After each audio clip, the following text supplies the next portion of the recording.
ఏమయ్యా పేరుని నాని, నీకు ఇంత వయసు వచ్చింది, కడుపుకు అన్నమే తింటున్నావు నాకు తెలుసు, ఎందుకయ్యా ఎంత నీచంగా దిగజారిపోతున్నావు రోజు రోజుకి? నువ్వు గతంలో ఒక వీడియో రిలీజ్ అయింది నీది, ఎలాగోలాగా కులాన్ని రెచ్చగొట్టండి, ఆ కులానికి ఈ కులానికి గొడవ అయిందని చెప్పండి అంటే ఎవరితోనో మాట్లాడుతున్నది ఆ ఆడియో క్లిప్ బయటకు వచ్చింది. దాని ఏదో స్టేట్ వైడ్ ఇష్యూ కింద బీసీ లేడీ మీద అటాక్ చేశారు. BC lady Gowda caste MLA direction పైనుంచి లోకేష్ డైరెక్షన్. కొంచెం గట్టిగా స్టేట్ వైడ్ గా అందరితో మాట్లాడించుకొని జనం చేస్తే బాగుంటుంది. అప్పుడే నిన్న ఆంధ్ర ప్రజలందరూ చిత్తు అన్నారు. అయినా నీకు సిగ్గా ఎగ్గా మళ్ళీ ఇప్పుడు వచ్చి కులం గొడవలు రేపడానికి ట్రై చేస్తున్నావు. ఎవరో ఒక అతను గిరిధర్ ఆర్ఎంపీ డాక్టర్ నోటుకు వచ్చినట్టు వాగాడు. ఇప్పుడు డిప్యూటీ సీఎం పవన్ కళ్యాణ్ గారిని ఏకవచనంతో మాట్లాడడం, మరోటి ఏదో మొత్తానికి చాలా నీచమైన పదజాలం, అవమానకరంగా మాట్లాడాడు. కోణిదెల పవన్ కళ్యాణ్ గాడిని గురించి మహారాష్ట్ర అవసరం కూడా లేదు. అసలు పవన్ కళ్యాణ్ అన్నాడు పిచ్చనా కూడా నా దృష్టిలో.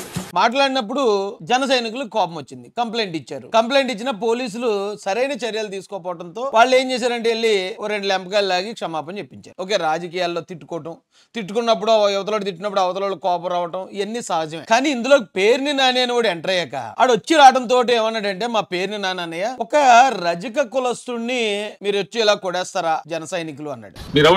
కేవలం ఒక రజక కుటుంబం మీద ఒంటరిగా బతికే రజక కుటుంబం మీద ఒక ఆర్ఎంపీ డాక్టర్ని మీరు చూపిస్తారు కదా. కులాన్ని రెచ్చగొట్టడం వీళ్ళ పని. గిరిధర్ అనే ఆర్ఎంపీ డాక్టర్ కులాన్ని ఎప్పుడైతే బయటకు చెప్పాడో, అంటే రజకుల్ని కాపులు కొట్టారు, రజకుల్ని జనసేనలు కొట్టారు అనేది క్రియేట్ చేశాడు ఈ పేరుని అని అన్నవాడు. రజకుల్లో కూడా ఒక రకమైన ఆందోళన, ఒక రకమైన కోపోద్రిక్తమైన వాతావరణం నెలకొంది. కులాలు గొడవగా మారిపోయి ఒకళ్ళొకరు చంపుకుంటే దానికి బాధ్యుడు ఈ పేరుని నాని అనేవాడే అవుతాడు. అసలు వీడి మీద 2 వర్గాలని రెచ్చగొట్టే ఆ సెక్షన్ ఏదైతే ఉందో ఆ సెక్షన్ లో వీడి మీద కేసు నమోదు చేసి బొక్కలో దోసేలేండి. గొడవ జరిగినప్పుడు ఇప్పుడు వైసీపీలు చేసే స్టైల్ చెప్తున్నాను. ఒక గొడవ జరుగుతుంది ఎక్కడో ఒక చోట, ఒక దళితులకో కాపులకో, లేకపోతే దళితులకి బీసీలకో, లేకపోతే బీసీలకో కాపులకో గొడవ జరుగుతుంది. గొడవ జరిగిన వెంటనే వీళ్ళు ఏం చేస్తున్నారంటే, కొంతమంది వైసీపీ దళిత కార్యకర్తలు ఈ దళితుల వైపు వెళ్ళిపోతారు. వాళ్ళు వైసీపీ కండువలు వేసుకోరు, ముసుగులు వెళ్తారు. ఇలా పలానా కాపులు మమ్మల్ని కొట్టారు, వాళ్ళ అంతు చూస్తాం, లేకపోతే కూటమి ప్రభుత్వం వల్లే దాడులు జరుగుతున్నాయంటారు ఈ వైసీపీ కార్యకర్తలు. కాపు కార్యకర్తలు కాపుల్లో దూరేసి మనోళ్ళని అరెస్ట్ చేస్తారా? అయితే కాపుల్ని ఇది చేస్తుంది కూటమి ప్రభుత్వం అని కాపుల్ని రెచ్చగొట్టే ప్రయత్నం చేస్తున్నాం.